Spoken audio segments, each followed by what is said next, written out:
Welcome to Muscle Maven Radio. I'm your Muscle Maven. I'm glad that you're here, and I am super, super inspired by today's guest, Anya Fernald. I have followed her for a while. I love everything that she does. I've learned so much from her already in the short amount of time that we have interacted and communicated with each other, and I think she's an incredible example for women and men alike about creating companies that are moving the needle in healthier and more sustainable directions, in balancing health and business and family, and in doing her part to teach people about the importance of high quality, well-raised meat.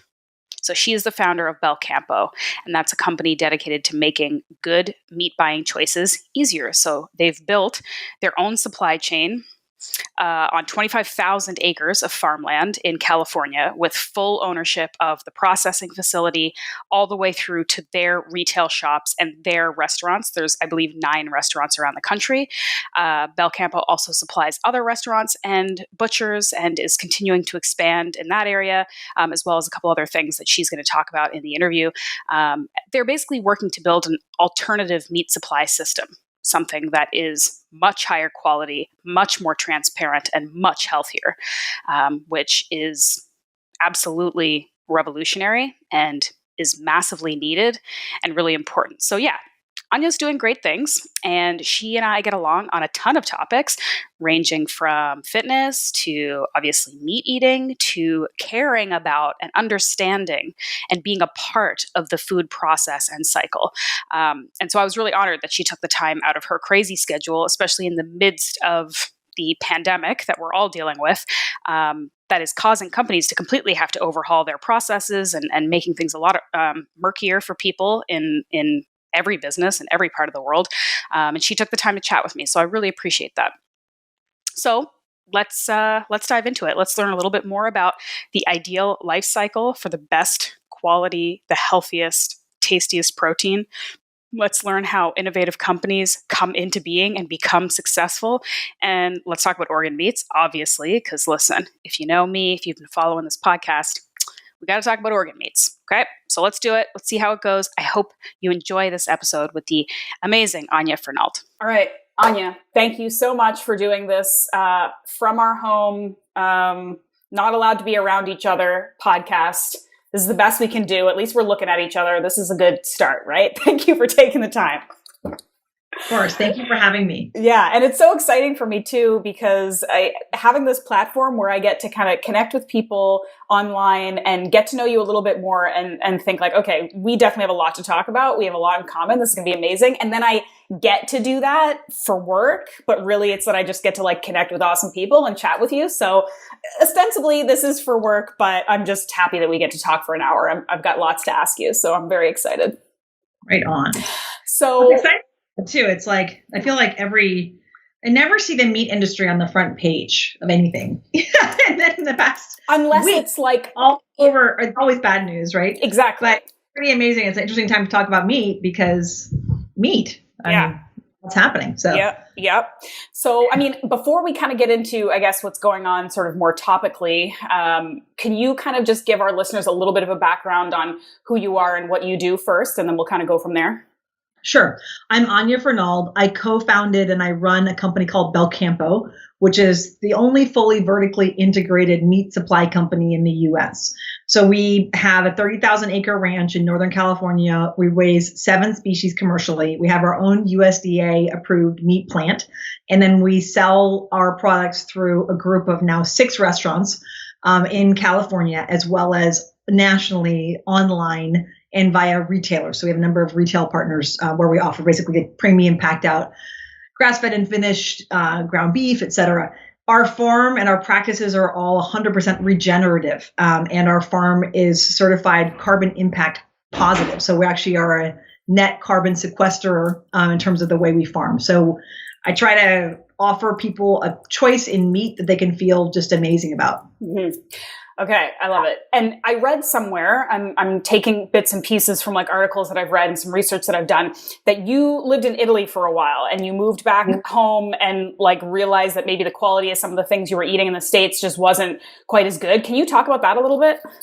Yeah, so I moved. Was interested in animal agriculture and in agriculture my whole life, and I started to right after college. I started working as a cheesemaker in Europe.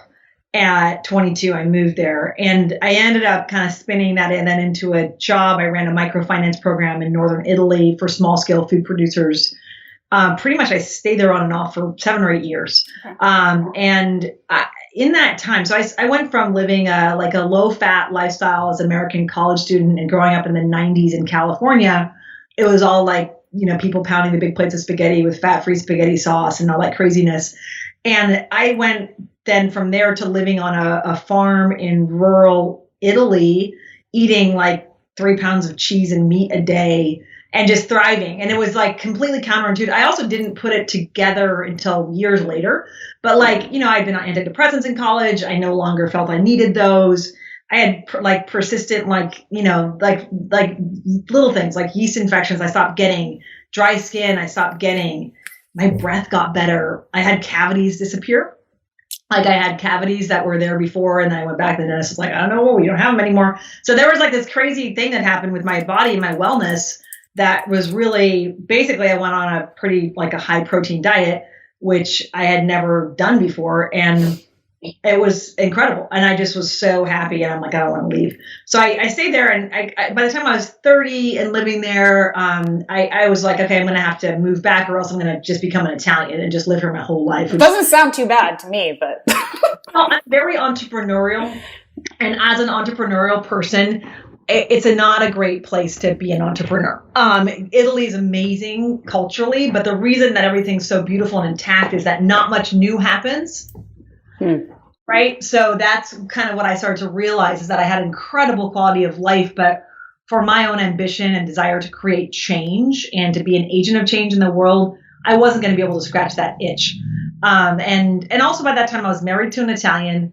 I was like on the path to being there for a long time. And frankly, the women's rights, it's kind of cool to have mandatory 1-year maternity leave paid. It's also not very cool if you want to succeed, because if they know that you're going to have kids, you're like anywhere from 1 to 4 years that you're going to be off paid. So your job prospects are really limited. So some of these things that you think are amazing in terms of women's rights are actually cut against you. And I'm speaking to what it was, when I was there. I don't know how things have changed now, so don't take that as a current situation.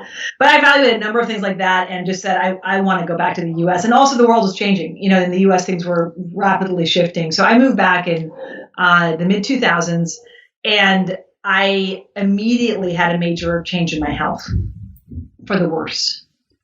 I just kind of continued on the rhythm that I was on, which is a high meat, high protein, high fat diet. And I gained 30 pounds. I became kind of borderline depressed. It's like this massive shift. And I'm super active, and I always have been. And it didn't feel like I was eating anything different. There's definitely the more of availability, like lots of snacking and snack foods all the time in the U.S. Yeah. But it was this massive shift in my body. And so I just kind of observed that. And I thought, well, meat's the vector. Meat's what I love to eat. And I then started buying my own whole cows and whole pigs. This is back in 2005 and 6, so very early. And I set up a CSA as my first venture into meat. Was a CSA to facilitate people buying direct from farms, because I bought my first cow and did not realize that it was that much meat. And I had cows are pretty big. God, it was not like Anya's triumph of good planning and thinking things through. Yeah. But I was eager to get good meat. So, that got my health back on track. I realized in the US, it's unlike living in Italy. You have to be more cautious, and I went, my journey, like I think many of us, I used to be casual about meat. And before I started the Meat CSA and got into the business and things, I actually would sort of be casual and like I'd grab a chicken Caesar in the airport or whatever it might be. And within 2 or 3 years of coming back here, I realized I'm like, unless I know exactly where it comes from, I'm just not eating meat. And people are surprised. So I was vegetarian for 9 years. I was vegan for a while. I know how to do it. Like if I can't find product that feels good for me or that I know exactly where it comes from, I will not eat even the eggs. Nothing. I just now know how detrimental that profile is for my body. and I have too much empathy for animals, right? So I'm actually really, really rigorous. I'm like, if there's not my meat or somebody analogous to Belcampo, and there's a number of small farms that do a great job with regenerative clean practices, I just will be vegan. Mm-hmm. Wow. Okay. First of all, do you speak Italian? Mm-hmm. Okay, because that's when I was like 22, and my first job, nobody spoke English. That's a good way to learn. I know. It was so much fun, though. It's so great to have that in your back pocket, so I'm fluent. And because I spoke it for my work, I lived there 7 years and full on. Yeah, that's amazing. It's such a beautiful language. And I know this is off topic. I'm just asking because that's one of my sort of quarantine projects. I've been on and off, like learning Italian, like with Duolingo and stuff. Like, so I grew up in Canada, so I kind of always had a little bit of French happening because it's the two official languages. And since they're both kind of Romance languages, they're sort of similar, but I kind of never like got into French, and I just find Italian more beautiful. So I've been learning it. So I might be in your DM speaking Italian now that I know that you can you can speak it.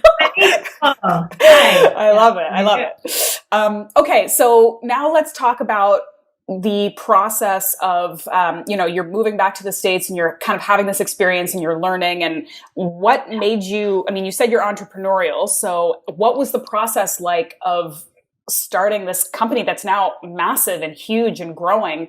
Talk about how that started. We're a big fish in a very small pond. I'll say. I don't think we're massive not yet.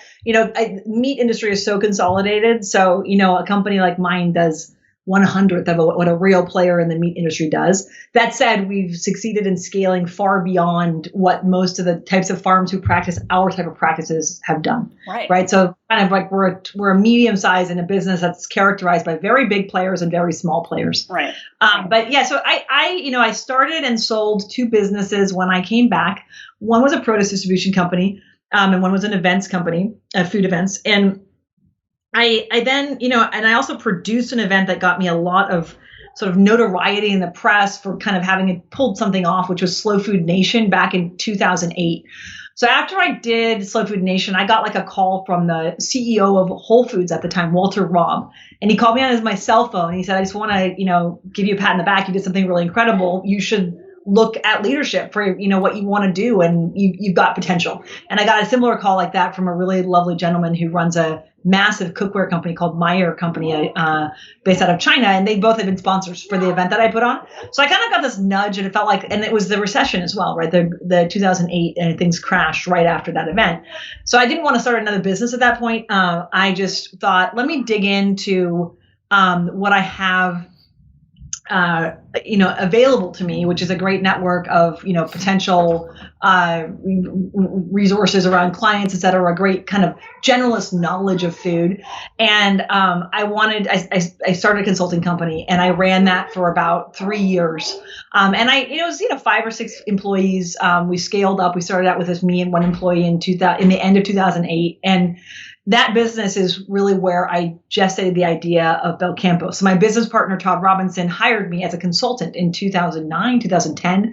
And initially I was advising him on other stuff he was planning on doing with a farm that he had that was meat related. But it was more about fine dining on this farm. And then we developed the concept together, and I really pitched him on Belcampo as an idea in the very beginning of 2011. And then he funded my company to develop a business plan that I presented in 2012, beginning of 2012. We started the company in the middle of 2012. And from there, the first thing I did was build the slaughterhouse. So we bought land for the slaughterhouse. I managed that build, got the first restaurant opened shortly thereafter. And it was a kind of a fast ride from there. And then, we were early to market with a product that I knew was the right thing. My business partner totally believed in, but we opened in Marin County, and it was kind of like a big fat nothing for a few years, because we're there in Marin with this super leading edge product. I remember the first store opening that I did, I had like tote bags printed that said "Eat the fat." Like I was so into eating fat, but this is 2012, and there wasn't the broader consciousness around fat forward, around high protein, around clean fat, around omega-3s. So we kind of had the hardcore crazies. Like I consider myself a hardcore crazy, so I can say that. But we had those guys, and most of them at the time were guys, I'd say. But like people like me who were like, this is the way I thrive. I can feel a difference in my body when I eat liver. I'm happier when I eat liver once a week. I feel great. I have times where I crave marrow. Like, I think once you get into that vibe of eating whole animals, you kind of don't want to go back, right? So I started realizing that, unfortunately, my kind of marketing, which was very like radical initially, kind of had to pivot. And we started to pivot towards luxury, which was an interesting play because we're not like, people think luxury in a steak, they think a big fatty Wagyu. Mm-hmm. Right. So my marketing, though, from 13 to 15 to 16 was really about like being an authentic luxury item. And it was kind of okay, but not great. But we started to get this momentum where the movement started to grow. And by 17 and beginning of 18, I'm like, okay, we can do this. We can pivot back to the radical roots of this brand, which is really where my heart is. And my heart is in revolutionizing meat and changing the system for the better. And like, it's the best win-win and I'm a radical at heart, and I want to see the system break and change. And I want it to be, not something that I'm just catering to the wealthy. I want it to be something where people are realizing that they have to put more share of wallet against this if they want to be healthy. Mm-hmm. So that whole pivot really started, I'd say, beginning of 18, we started to market aggressively to the audience that's more interested in health. And at that time, I started to come out more on my own social, and Belcampo was about like my own radical, I don't think it's that radical, but like the wellness practices that I do. We started to really push that in our company culture. And everything just got better. It was like a combination. It was like we met our market timing. And so by the beginning of 19, we started to see some momentum. And then the beginning of this year, pre-COVID, and we can talk about what's happening for us in COVID, but we really started to hit an upswing. And it had to do with like actually saying, you know what? I love culinary. I'm a great cook and I've written a cookbook and I love all that stuff. But like really, I don't feel like the culinary community truly puts the values that they should on provenance.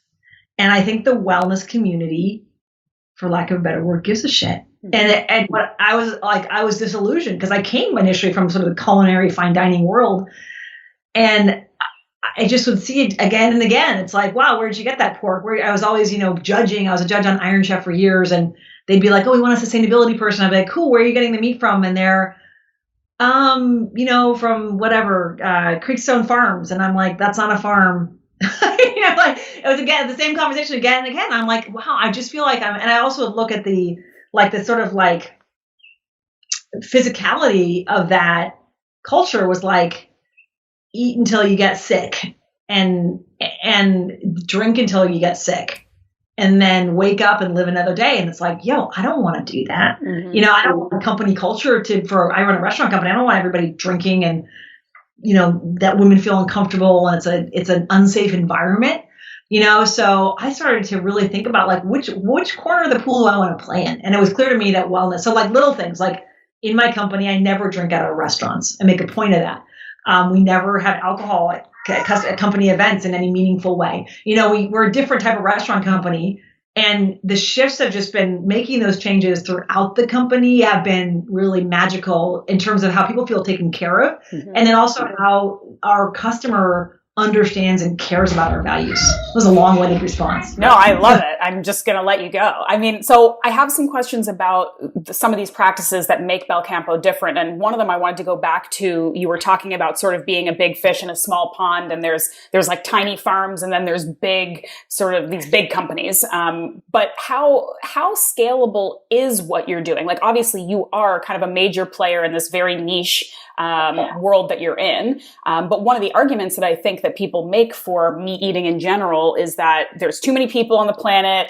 We can't sustain this. It's not good for the planet because we're all eating too much meat, and there's no way that we can all support these sort of more expensive and more labor intensive practices that produce this healthier, more ethical meat. So how scalable is what you're doing? Like, can you continue to grow in a way that is meaningful in terms of reaching more people? So I think it's two-sided. With the current consumption paradigm, no. Okay. I mean, but we throw away close to half the meat we produce in America. Okay? So we raise animals in torture. We kill them in cruel situation. We give them chemicals that suppress their microbiome. that make them live through having the worst diet possible for their bodies. Look at cows, like they have these big stomachs for digesting grass. We give them this nutrient dense corn and sugar. We feed cows sugar to gain weight quickly. And then they're so sick from this maladaptive diet that they have to be on prophylactic antibiotics to function, right? So we put animals through that and then we throw it away. Okay. We use so few of the cuts of the animal in a smart way. I'm one of the few companies that produces like flat irons and Denvers and picanhas, Bavets. These are beautiful cuts of meat, strip steaks, right? Some of these you see in commerce, but they're not super well known because in broad industry, it's a hell of a lot easier and cheaper to just take the racks, the loins, which have your ribeyes and New Yorks, and take the rest of it and grind it, and process it. All right. So you have effectively a model that's been amazing at generating really cheap product, cheap nutritionally and cheap in terms of dollars, right? And cheap in terms of the environment, right? It's cheap on every front. But that has coached us as a society to consume it as if it's a cheap product. Yeah. And so the question is, when I know this as an American, like if I have people coming over and I'm serving them food, right? Like let's say I'm throwing a buffet party, how many types of meat am I going to serve?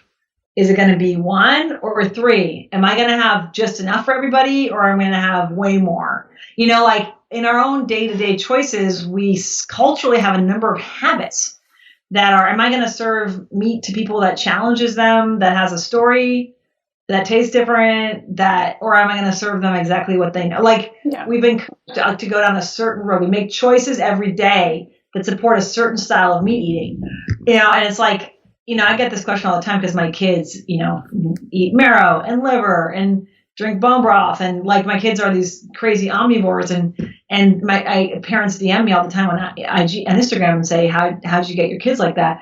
And I say, hunger's a really good motivator. Yeah. Hunger makes you have an appetite for everything. Mm-hmm.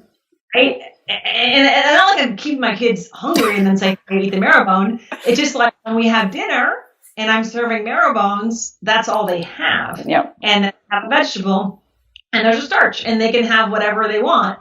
But that there's a way to structure things where you facilitate enthusiasm, and that's the kind of same thing goes for like seasonal eating.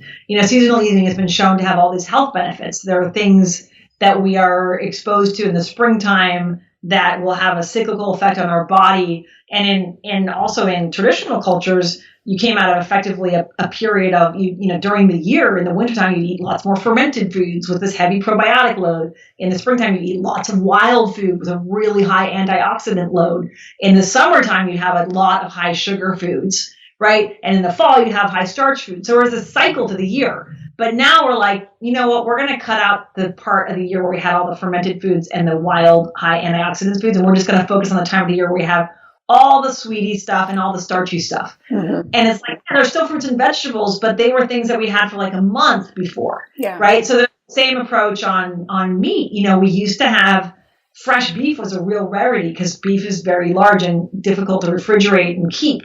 So you'd have cured and fermented meats like salami and ham all year long, potentially, and then fresh meat. So there's a cycle and a rhythm to things. And so in certain times of the year, you only ate the lardo because that's all you had left, right? Mm-hmm. Or the chitlins, or whatever it would be. And we ate a heck of a lot more collagen because for like 6 months of the year, we were just eating the stuff that's very collagenous. And then the fresh striated mussels were a real treat that we got very specifically in the fall when we were doing fresh harvesting. So there's that there's that difference of like looking at meat as a seasonal product and just thinking more generally about this like continual abundance we have. It's led to overconsumption of a lot of things and different consumption patterns of a lot of things that's created problems in the environment. In the same way that you could say, watermelon is super sustainable when you have it, for the month of September when it grows naturally and you eat all you want. It's fine for your body and fine for the environment. If all of a sudden you need to have cubed watermelon in your refrigerator every single month of the year or your kids will lose it. Yeah. That's where you have a huge carbon footprint, right? A huge carbon footprint. So I really challenge that paradigm. I challenge the paradigm. Like in my house, we just don't have that stuff when it's not in season, and kids are healthy and nobody freaks out and there's no tantrums. Like you can get there. Obviously you're not going to do that in Minnesota or something, like it's easier in California too. But like there's this idea of what we define as like the non-negotiables that is actually a total paradigm decision that we've made culturally. And you take a step back and look at those non-negotiables as like, no, I've locked into a paradigm that sucks for animals, sucks for the planet, sucks for personal health. Then you can take a step back and look at things more rationally. When you do that, I think there's a lot more optionality for us. Yes. And I love that you mentioned sort of feeding some of these atypical cuts or pieces to your kids, and how do we get kids to eat these things? Because as you know, one of the things that I think you and I share a passion with is this sort of true nose to tail approach to eating, and eating the nutrient dense parts of the animal and eating organ meats and things like that. And that's something that I feel really, really strongly about, and I talk about it a lot. And so a big question that I get a lot is, how can you eat these things and not be grossed out? Or how can I make it so that it doesn't taste gross? Or how can I make my kids eat this? Or how can I eat like this because I never did? And my response is always, I didn't grow up. I grew up in, again, sort of Eastern Canada. I grew up with very typical sort of traditional American food. Like I grew up drinking skim milk and eating like pork chops and white bread and stuff like that. Like I wasn't really exposed to a lot of these kind of more interesting cuts. And through my own sort of personal journey of just sort of discovering a love of food and different cuisines and just being open and willing to try new things, and also being similar to you, where I just feel a very strong desire and move towards a meat-centric sort of diet. That's just physically what I kind of have always kind of moved towards. But I think that one of the important things is, like you said, it's sort of like exposure. It's like normalizing. It's just showing people a different way. You don't have to have eaten a certain way to then move forward in a different way. And you don't have to look at these things like they're extreme just because they're unfamiliar to you. Because eating a nose to tail diet is not extreme for many, many cultures around the world currently, and hasn't been throughout the history of humanity up until very recently.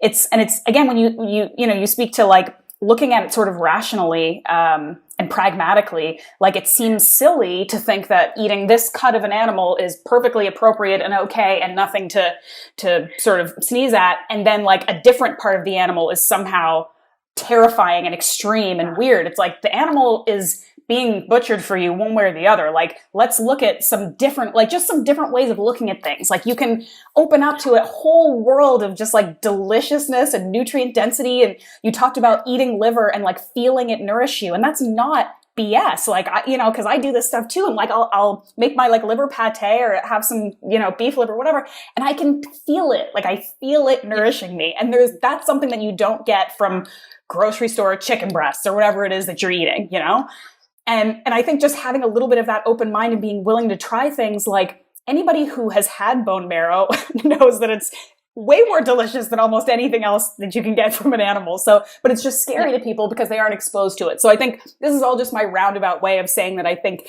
one of the really important things that you're doing and that a lot of us are doing on our own sort of micro level is just trying to put it out there in a way that isn't like, look at me being extreme, eating a heart, or if you don't eat nose to tail, you're an idiot. But it's just like, look, here's another way. Here's another option. Here's another thing to try. I think that's important.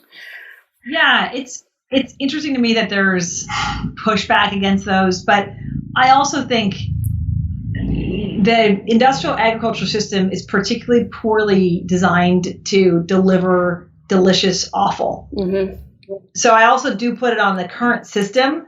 It's optimized for creating lots of cheap steaks and cheap burgers and cheap pork shoulders, right? And sausages and chicken breasts, right? But organs hold their filtration functionality in the animals paramount. That's what they do, right? And they filter toxicity, right? They filter heavy metals in the body, for example, is carried in your liver. So if you have animals that are like in the case of beef, it is a common supplement for fiber for feedlot beef, because feedlot beef have stomach issues because of the high density calories that they eat. So you add shavings of plastic to their feed to break it up and make it easier on their system. That shaving of plastic, that's got BPAs and all sorts of stuff in it. So where does that end up? In the filtration system of the animal. So the organ is like it's the whip, end of the whip, right? The tail end of the whip. Like it's taking the brunt of a lot of this damage that's being wrought on the animal throughout its life is ending up in the viscera, in the lymph system, and the soft tissues. So it's a particularly poor representation. So, and then the other thing is that organs are very delicate.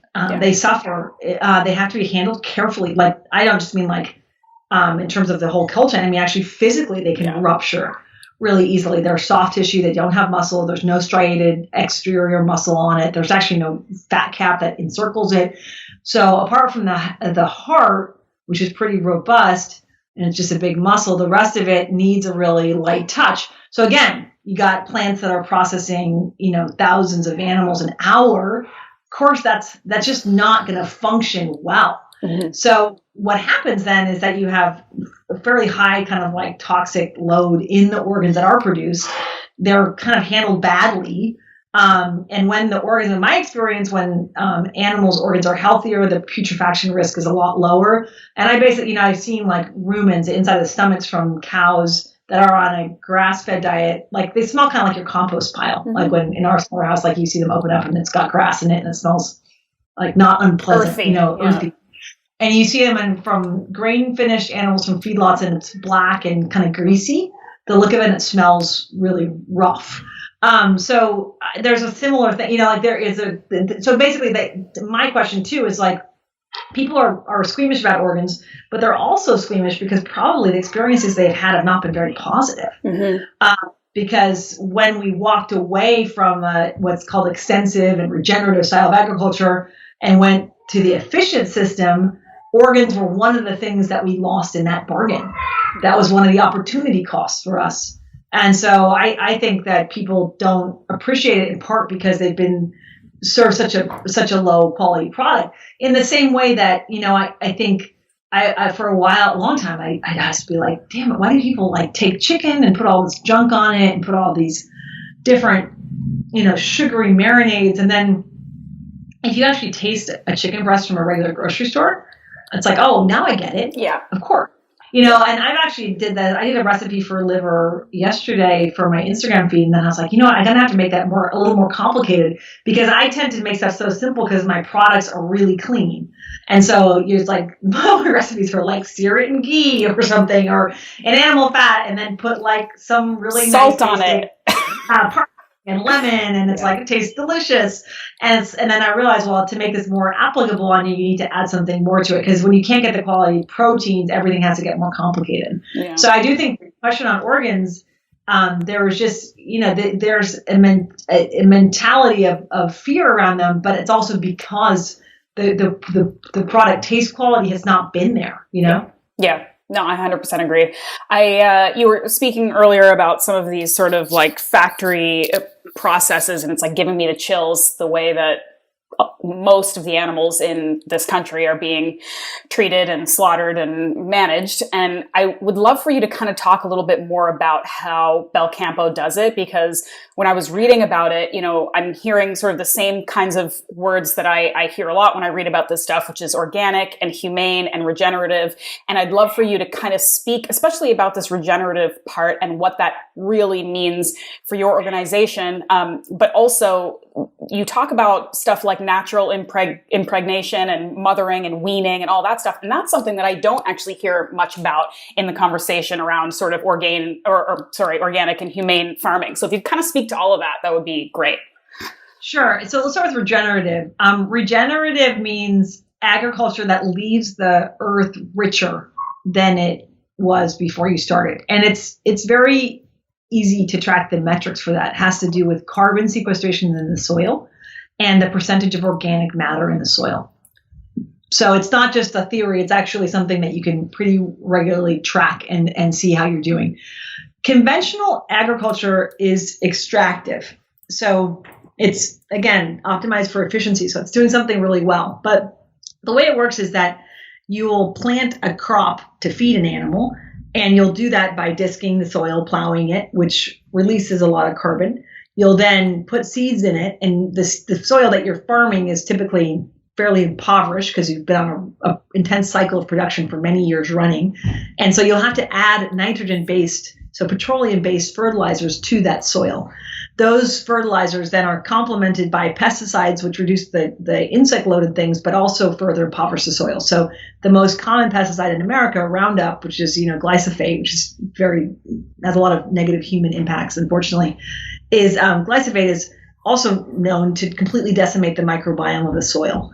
So just like the microbiome in our bodies, soil has a vibrant microbiome when it's healthy. Glyphosate kills the microbiome of the soil. So it kills the nematodes, it kills the little roots, all that system breaks down. That you read about the floods and things in the Midwest, right? These massive floods and erosion. That's because the soil is so impoverished after cereal extractive farming. That it has no skeleton. Yeah. It's the same way as if you're taking antibiotics and there's something else running around like a flu, you're going to get it then, right? We all know that thing. It's like where you get an infection after you've taken antibiotics because your own microbiome is weakened, right? So regenerative is an approach where you're paying it forward, your yields are lower, but you're leaving the soil richer. And the way you do that is through perennial pastures, which means that we don't reseed every year and till. So you never till. And the only way you add more vitality is that you can do what's called a no-till drill. So it's like punches holes in the ground and drop seeds in it to add another species next to your grass. So regenerative also involves typically livestock, which are really great natural fertilizers. Poop and pee from animals in massive quantities is totally devastating for the environment. Think about it if in a city, everybody went to the bathroom in one bucket, right? It would be pretty disgusting after a while. But when you have it diffuse and all going through a system and distributed, we don't smell manure or sewage in our homes, right? It's going elsewhere. So that's not exactly an analogy there, but when you look at these vast lagoons of manure that we see from overhead, manure in and of itself and urine is not toxic for the environment. When it's all in one place, it is. The way that our animals are raised, we're not keeping them confined. All their waste is going into that one confined spot and then being washed into one big lagoon. It's just being deposited continually on the earth, but spread out in a way that the earth can actually take advantage of the nutrient load. Okay. The reason that those sewage spills kill off ecosystems isn't because they have like a pesticide in them. It's actually they have too high of a nutrient load, which kills ecosystems as well. So that's when you have a lagoon spillage, it's like because there's so much natural nitrogen, right? So what the nitrogen that we're depositing is naturally coming from manure. In chemical agriculture, it's coming really from the animal's own nitrogenous urine and manure. So there's I think about regenerative as like kind of think about it for yourself, Ashley. If you're like, oh my God, I've got this like insanely busy month. I'm just going to sleep 3 hours a night, take caffeine pills, and crank it out. How you're going to feel after that month compared to you're like, okay, I'm going to take 2 months to do this. Yeah. I'm going to work out every morning. It's like there's a way you can get it all done either way. Think about how you feel afterwards and what you're prepared to tackle after scenario A versus scenario B. Yeah. So a regenerative approach is like leaving yourself ready for the next challenge, leaving the earth enough natural fertility to thrive. And so you're using, and the way we do that, is kind of akin to people are familiar with like rotational cropping, right? You have different sequence of crops and that increases fertility. So we do the same thing. We're rotating animals through and they're low density. So we're not having like 1,000 animals on an acre densely packed. We're having, them spread out. And we typically have about 1 animal unit per acre. And available acreage is usually 3 acres per cow per year. Okay. That's the primary difference on regenerative. In terms of the specifics on the individual species too, the 7 species we raise, we look at evolutionary diet, natural mothering, and natural mating as kind of key touch points to how do we create an environment where animals thrive. I really do think of Belcampo as an animal wellness company, trying to create a system where animals thrive. And that's to the benefit of human wellness and to the benefit of our animals' quality. So what's that look like is, if you look at evolutionary diet, we talked much about that, like the cows that are on grain are effectively in an inflammatory response, right? Because their bodies are so poorly adapted to digest that nutrient dense food with their 5 stomachs, that are designed to extract nutrition from really, really fibrous grassy feed.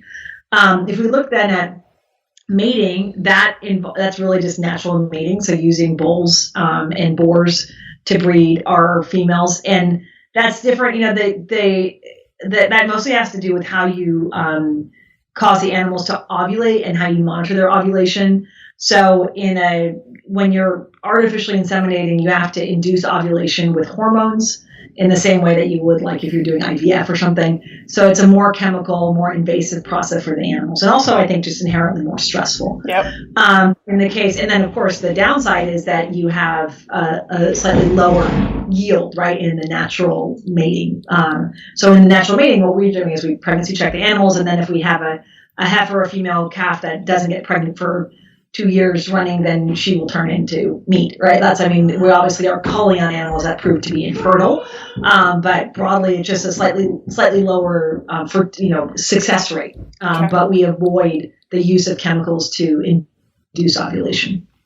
In terms of natural mothering, the way that shows up is we are really just attentive to the weaning process. So we wean our animals rather late, and we set up their pens and their enclosures to facilitate contact with their moms even after they are weaned. So when in conventional operations, once the animals are weaned, they go away somewhere else to a fattening operation. Be they pigs or lambs or beef, they come off the milk, they go right off to fattening. And that's like are you familiar with a cow herds, or in cattle country, it's like a cow-calf operations where they produce moms and they drop the calves, and then they have basically fattening and stocker operations, which is where they're put into a pre-feedlot or a feedlot to gain weight. In our operation, they're kept adjacent to their moms. We'll put a low-voltage electric fence between them, but they can still maintain contact with their moms, and it's just less emotionally stressful for the calves. And then they're not moved to finishing, which is all naturally, of course, on grass until many months later. Okay. So that's just kind of speaking more to you're doing things sort of the slower, but better and more sustainable and more humane way, really, in every facet of this. Yeah, you have to think about, the kind of through line to human bodies and issues is so direct to me, because in conventional operations, animals go through premature puberty and their secondary sexual characteristics develop very young. They gain weight rapidly and they're ready for market at 16 months. This is the case of beef. In our operation, they're ready for market at 26 months. So it's like their puberty, it's just like so analogous to what we do in our society now, where you have, kids go through puberty much, much younger than they used to, mostly because of this availability of calories and stress. Stress causes early onset puberty. And then they're fed this high intensity diet. They become effectively, we raise animals to be obese. Yeah. And we share a lot of our DNA with these animals. And obesity is a pandemic in the US. And I'm just always amazed. And I know that that the science of how you connect those and demonstrate that with data, I don't know how that is done, but that to me seems like something really crucial, because I look at, we're trying to solve for obesity. Even with coronavirus, we're effectively trying to solve for obesity. Yeah. That's the question. And all the animals that we raise in this country in the conventional system is effectively obesity. It's early onset puberty followed by a high intensity diet. The connection there is just so obvious to me. Yeah, they're eating the same way we are, and they're having the same results, the same negative health impacts we are. I mean, it couldn't be more clear. And it's actually truly like an inflammatory diet. Mm-hmm. I mean, and it's also amazing too, like the body shape. Yeah, like I've seen our pigs carcasses next to conventional pigs carcasses, and conventional pigs will actually have much more of a belly, of a gut. Like there's like certain things about the way that they gain weight that's also very typical of like what's considered an inflammatory response. Yeah. In terms of like causing more adipose fat. It just and more extra, what's it called, like the intra-organ fat, right? Mm-hmm. The stuff that's really unhealthy for you. They'll have a lot more of that. Yeah. It's really amazing to me. There's connections there, but all I'm trying to do is to create something where people who are like woke to these issues and understand and get these connections, there's a place where they can find something that answers, I hope, all, if not at least many of their concerns. Yeah. And then I'm looking around waiting for more and more science and nutrition to align around some of these parallels that I see really clear right now with animal ag and some of these sort of endemic societal issues around food and body that we have in the U.S. Mm-hmm. I was speaking with another sort of regenerative farmer recently and talking about sort of the challenges that they face. And of course, even just like the day-to-day running of an operation that takes so much more work and money and time and all of these things. And then sort of communicating their message to the world and trying to educate and get that information out. And, she was saying that the bigger sort of adversary, you would think oftentimes it's like the vegan industry or the anti-meat industry. And she's saying that oftentimes it's actually just the conventional meat industry that's proving to be a bigger adversary or challenger to what you're trying to do, because they stand to lose the most from somebody like you gaining a bigger sort of foothold. What do you find to be the challenges in your work in terms of growing, but also just getting the right, helpful, useful information out to consumers? I mean, having social media is a huge game changer. Yeah. I mean, the rise of social media has made my company possible. And I don't even sell that much on e-com, like we're mostly restaurants and butcher shops. But the rise of being able to connect directly with people with integrity has shown the difference between my company and other meat companies. Mm-hmm. Smart consumers can just look at the content and be like, oh, this is a real thing. And this is a lot of messages. I think it's just very easy to parse. So that's, I think, in terms of challenges, a challenge had been to share authenticity. I operate in an industry that's characterized by opacity. And it's characterized by opacity to the degree that my industry lobbied successfully to make it illegal to have cameras inside of meat plants. Yeah. What industry does that? Yeah. It's called the ag-gag law. Yeah. I mean, it's insane that is, and I get it. It's disturbing to see animals in processing, but the reason they did that is it was like, let's double down on opacity and not on integrity, guys. And so, I tend to not really, I don't worry much about conventional ag. I'm a small player. I'm really speaking to a very specific group of consumers that are raising their hands and asking for this. But if it weren't for my ability to tell my story directly, and we don't have like a spectacular social media following, but it's been huge for me, because I've been able to, I love it too when I get an email or a DM on Instagram. I had a customer who was angry and she said, I don't get any giblets in my chickens, and I bought 5 chickens, and my chickens are expensive. We have expensive chickens, like, $130 a chickens that she bought, and she didn't get giblets. And I was like, oh my gosh, well, first off, I'll totally reimburse you if you're unhappy, but here's why I can't do giblets. We are regulated by the USDA. Explain the whole issues that we have as a small processor. And she's like, thank you so much. I don't want a refund. I've been making broth out of them, and it's so spectacular even without the giblets that I'm actually really happy. So it was like this, but the chance to engage directly with people like that is magical for me, because I can actually tell, and people are like, wow, I connect with one of the owners, and she gave me a whole story on why it wasn't them just being cheap, not putting the giblets in, but what's going on with them on a regulatory capacity that limits their ability to do that. Yeah. So that direct consumer connection, because for me, it's almost like, back when the ag-gag law happened, I really wanted to just put a live feed into our slaughterhouse to say, this is what's up. We're here. And of course that would have just been poking the tiger.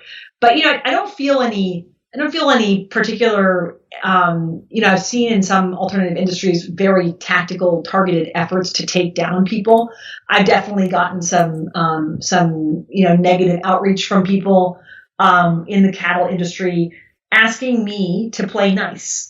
Asking me, saying, hey, just because I got a specific request. There's a very lovely woman who lives on a feedlot, and she says, I live on a feedlot. I know it's not for everybody, but I don't understand why you don't have, why it's not a rising tide raises all boats. And I say, and we're all part of the beef industry. Let's all be in this together. And, my response is, I'm actually in a different industry. Yeah. it's I have different inputs, I have different outputs. The fact that we both are selling steaks is almost immaterial. We're such radically different businesses. So I've gotten a little bit of that, but I think it's just like, as long as I can talk directly to my consumers, and I really try to focus on the positive messages of what we do, because right now with the plants being shut down, we're getting requests to like talk about what's wrong with Tyson, and I'm like, I'm not going to do that. I actually don't know. I've never been to a Tyson plant. I have no idea. I've read the same articles that we all have, but I don't have any opinions about it. I can just say, here's what I've done. And I try to, in general, like, let's speak to what I do, and then the difference of that will shine. I'm kind of waiting. I think at some point we'll get more pushback from the broader industry. But I think there's more opportunity than anything. There's more opportunity for us just to grow and claim market share and get into more and more mainstream channels. That's what's exciting. I'm also really excited to expand our supply chain. We're expanding beyond our own farm. We're beginning to effectively certify other farms as Belcampo pipeline, and that's been amazing as well, because that's also when I can become a broader agent of change and support other farms with my marketing, and our customer base gets. That to me is like the win-win.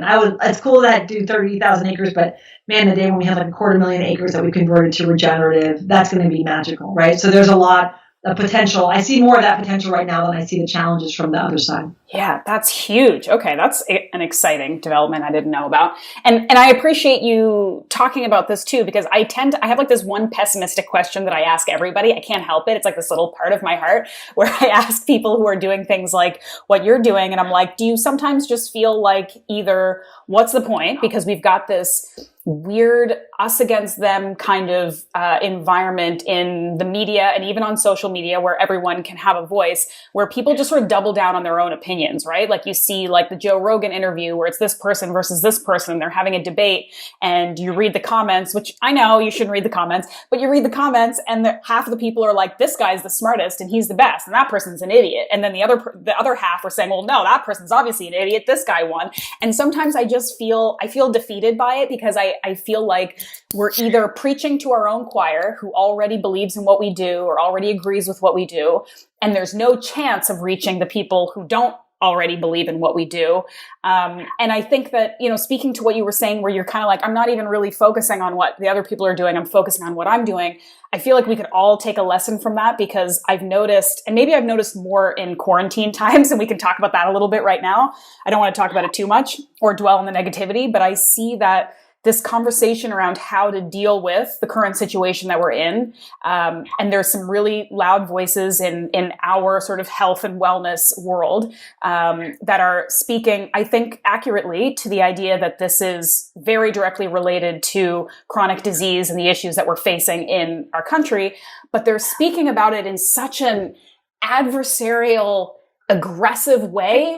I've had to mute some people that I really respect, because I'm like, yeah. That's what I'm saying. I'm like, I agree with you. Too. And it's like, don't, people who read that, who have family members dying, like, that's not going to bring any people over to our side, right? But we also know, just from a like psychology standpoint, that if we're talking about, whether we're talking about losing weight, or we're talking about eating differently, or we're talking about anything, that shaming people and telling them they're stupid never changes people. No one changes from a position of either defensiveness or shame or self-loathing. But it's like so many of these people, it's like they almost just want to prove that they're right rather than help people. Like, it's like, I told you so, and it's like, I'm like, I agree with what you're saying, and I still think you're being obnoxious and terrible. And I don't know why it seems like it's coming out more right now for some reason. Maybe it's the fear-based situation that we're in, but it makes me sad.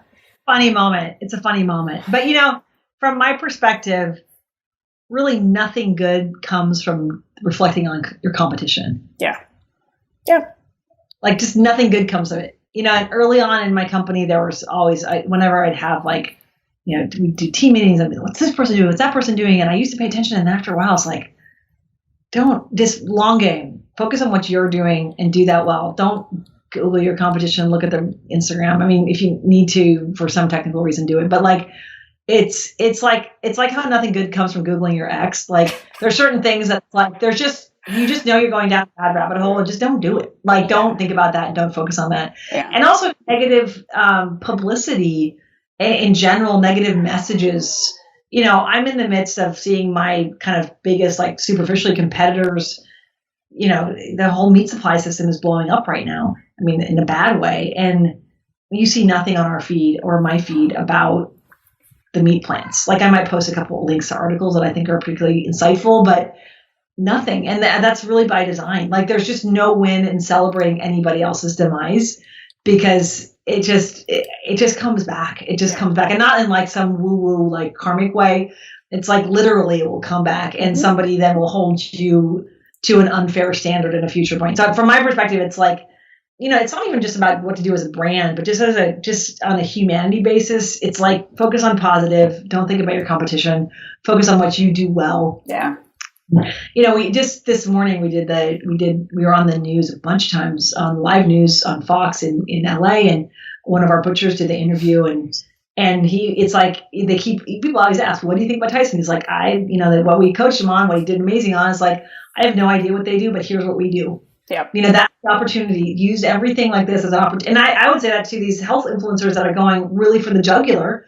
It's like, don't use this as an opportunity to point out their flaws. Use this as an opportunity to highlight your strengths. Yes.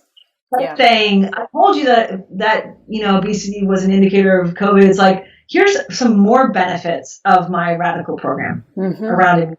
Like that's the way to find the win, find the yes. And I think it's alienating, and I think it's driving even further a divide among people. And I totally agree. But in general, it's like just nothing good comes from pointing out flaws in your competition. That's true. And nothing good comes from any type of like negative, sharing of a negative story from just a business perspective and a life perspective. It's just how it's like in anything too. You coach yourself on the color of your own glasses. If you're wearing rose-colored glasses, not because somebody put them on your face, it's because you decided to put those on, right? Yeah. So it's like you have to embrace things with that type of positivity.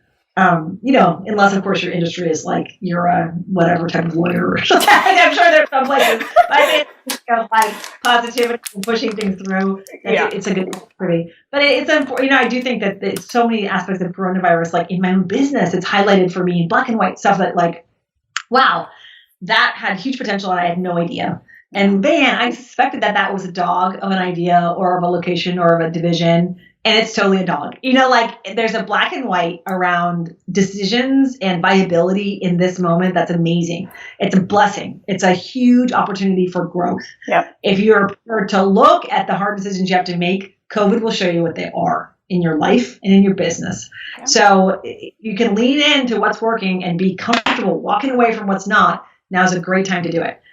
So there's huge blessings for us in this time, although it's a time of massive struggle.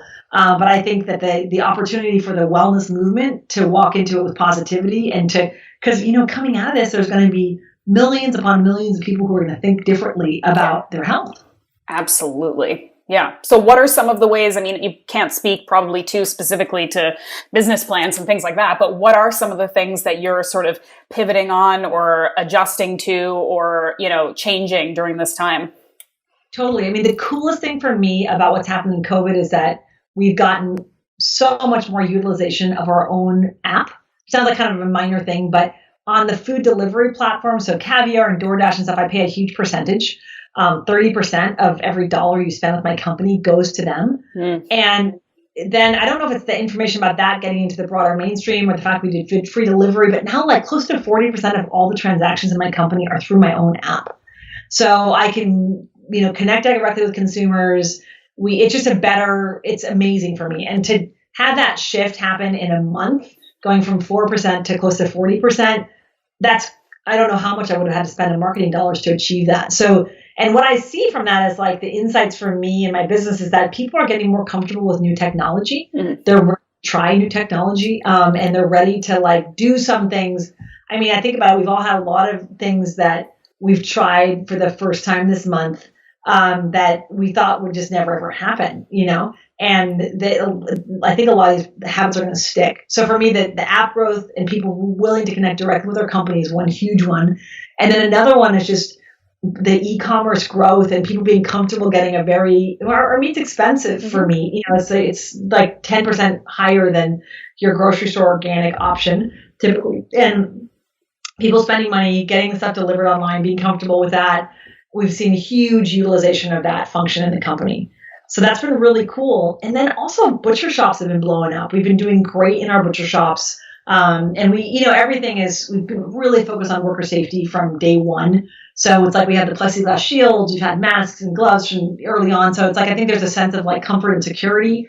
But that's been really cool to see. So lots of things that I kind of loved about the company personally, but never seen the kind of utilization on have really come into their own. So we're in a position right now with, such a high utilization on our app. It's like, and any people listening in California, get on the app because it's, it's free delivery. We do all the grocery items. So you can get, 2 chickens and some bone broth and bacon and then a hamburger for dinner and a roast chicken for tomorrow delivered for free. And that's a really neat, great service that I'm very proud to provide for families in this time. And really kind of found some feet, which is terrific. Yeah, it's very cool. I mean, I've talked to a lot of people, health conscious and otherwise, who are saying, I'm spending more on groceries than I ever have in my life. I'm also spending more time on preparing food and making food and just sitting and enjoying it. And I have to say, as somebody who like always cares about food quality and food is like one of the greatest joys of my life,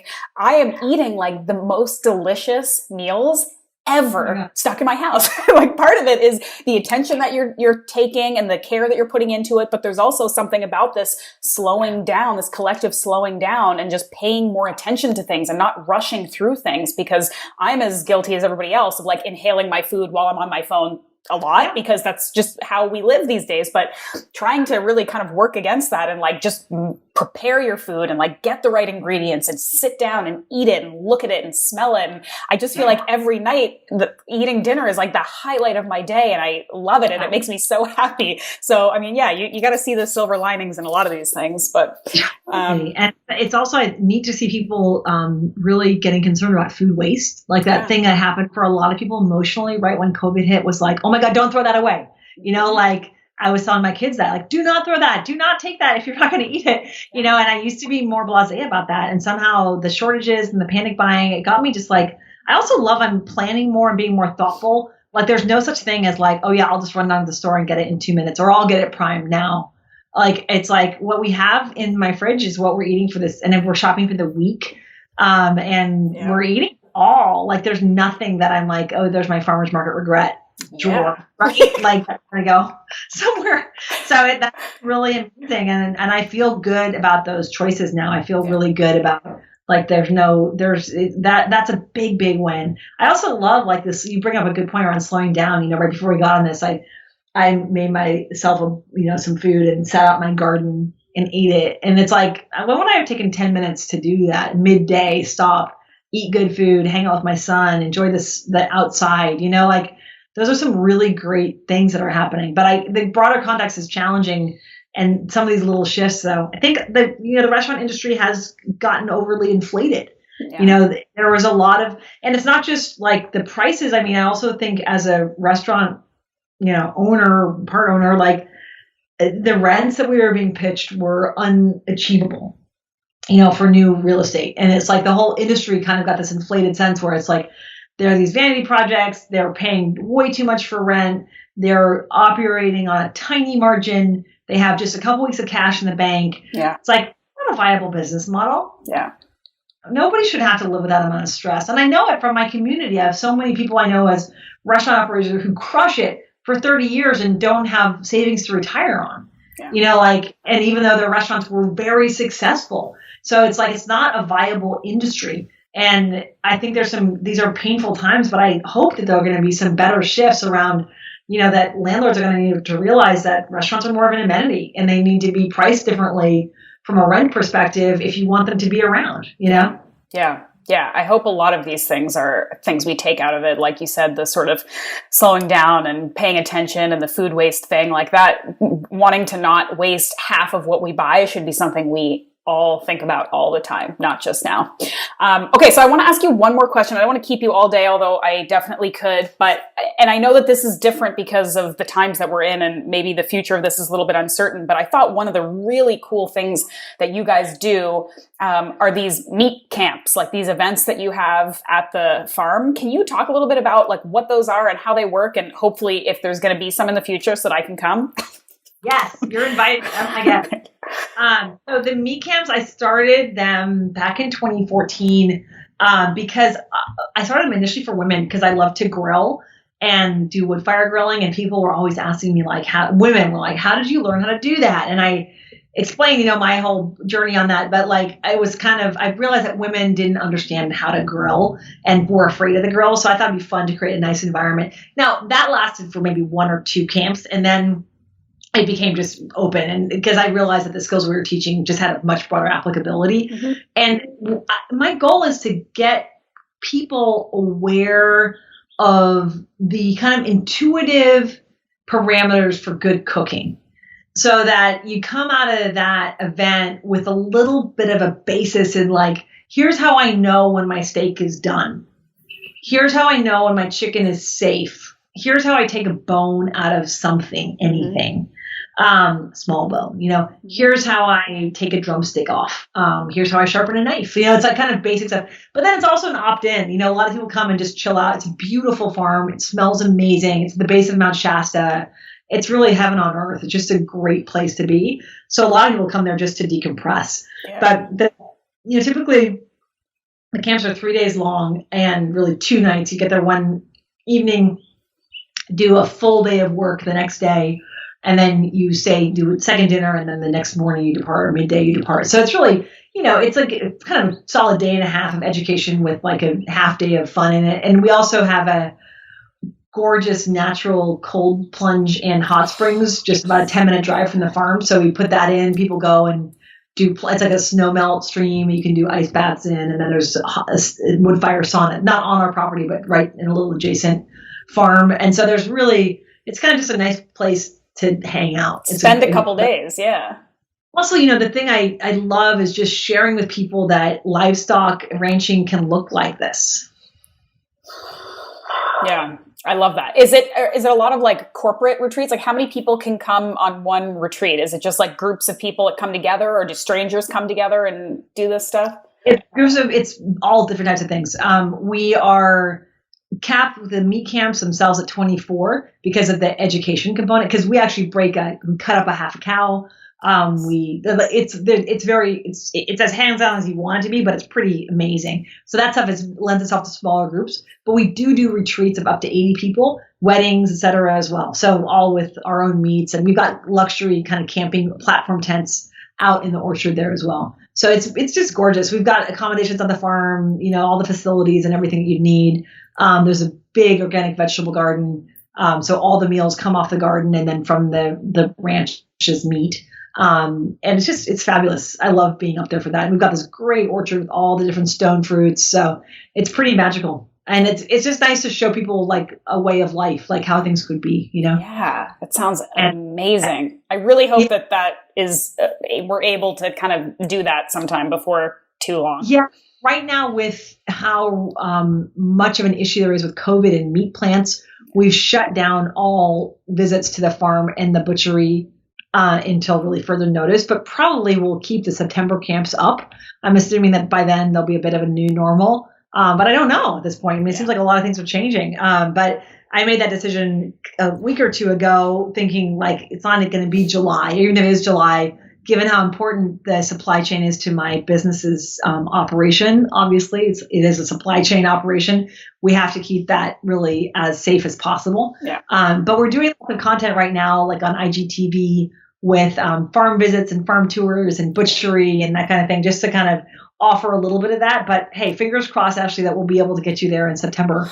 It sounds so amazing. And it's funny too, you touched on like the idea of how sort of gendered grilling is, like, and it's even more complicated by the fact that there's this other stereotype of like women being the people who provide and make the food and are in the kitchen. And then, but like this one subset, which is like grilling red meat, is like for dudes. So I really appreciate that. And, I've read some stuff about you and, you being a woman in a industry that's largely male. And like, as much as I actually do love to talk about stuff like that, and I love to obviously get successful and strong and intelligent women on this podcast to talk about the stuff that they're doing, like I almost don't, like I kind of want this to not have to be part of the conversation. I just want it to be like, you're an authority in this because you've done the work and you're in it and you know it. And like, do we have to talk about how you're a woman too. You know what I mean? Like, I just want that to not have to be part of the conversation all the time, you know? Yeah, people do ask me a lot about that, and it's been interesting.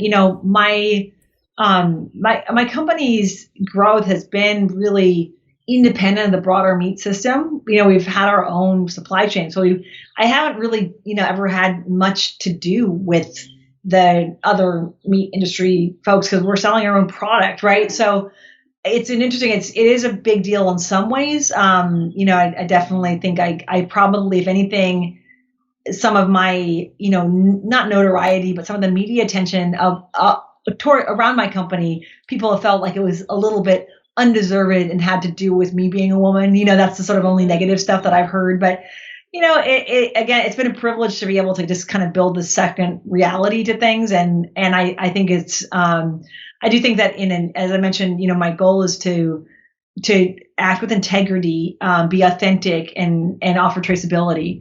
And so I think a female voice in that lends something to that. I think that there's definitely more of there's people tend to assume more integrity with women in leadership.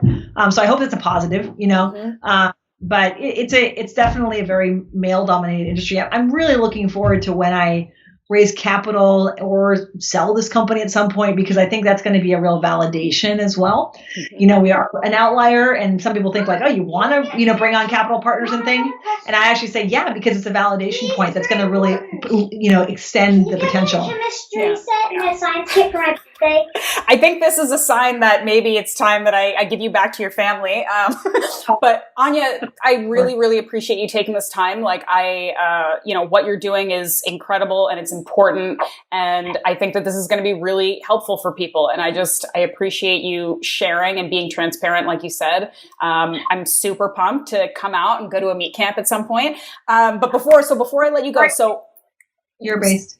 I'm quarantined in Canada right now, which is nice and safe. But when I'm in the States, I'm usually in New York. So I'm on the East Coast, but I'm always looking for opportunities to go to the West Coast. So that's no problem. I need to make sure that I send you meat too. Yes, please. And so for everybody who's in the States, they can order, is it nationwide at this point?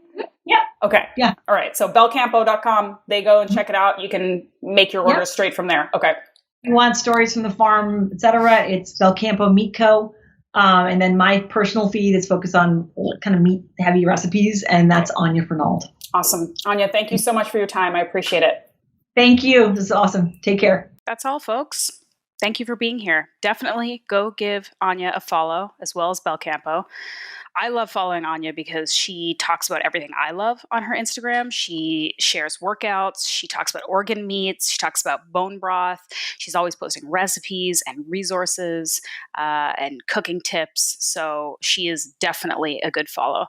And while you're at it, go follow my friends at Ancestral Supplements. For those of you that I've already won over to the power of organ meats, but who aren't ready yet to eat the real thing, Ancestral has you covered because they make grass-fed, desiccated organ meat capsules.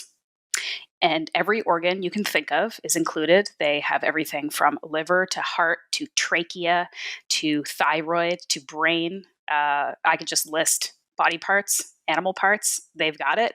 I use them consistently when I'm not eating the real thing. I prefer to get it from straight from the source and eat the actual organ meats. But when I can't, or when it's not practical, or when I'm traveling, I take these really consistently. And I honestly credit this product largely to, knock on wood, my strong immune system and overall health, because I've been taking these guys' products for a couple years now, and I haven't been sick. So go to ancestralsupplements.com. I'll put all the links and info in the show notes. Use the code MuscleMaven for a discount.